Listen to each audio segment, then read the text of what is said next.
Colorado is no stranger to thrill-seeking activities. We are surrounded by it, from whitewater rafting to rock climbing. But what you might not realize is the science behind it. We have Emily Hendinger, an assistant professor of psychiatry at CU Anschutz. She's also the clinical director of the OCD and anxiety program there. Thank you so much. Yeah. There's like a brain chemistry behind the thing that people are like, you know what, it's on a bucket list. I'm just gonna do it. Yes. So one of the biggest draws is that adrenaline rush, that feeling we get that's like, hey, I'm alive. And because of that, that's one of the biggest draws to these extreme sports and more adventure sports.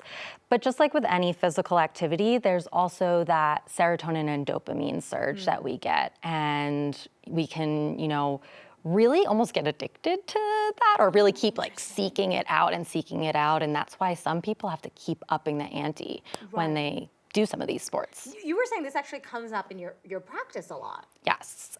So working with anxiety and eating disorders quite a bit, I think sometimes there's disordered relationships with activity and physical activity, but sometimes it's used as a stress reliever or a way to like really get that anxiety out. And sometimes it works, and again, there's that kind of draw to keep going, and that's where it gets dangerous. I'm curious the role that social media is playing in this. Yeah, so I think while it can create great chance for community and bonding, a lot of the like doing it for the gram type stuff, it has a lot of this, again, one-upping that starts to happen where people are trying to get the fastest known time and posting it, and it just keeps going and going.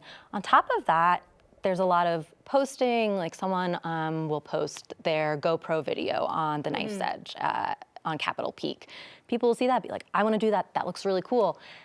And then they won't necessarily do the research and the prepping for it, and that gets really dangerous. Right. And so while social media makes these things really accessible, it's almost, there's pros and cons to that. Especially in a state where it's so accessible. It's right there. Right? Okay, we're almost out of time, but just for a family that says, you know what, I'm starting to get worried. Like this feels like we're getting something, what you were just talking about, that territory where it doesn't feel right. What is your advice?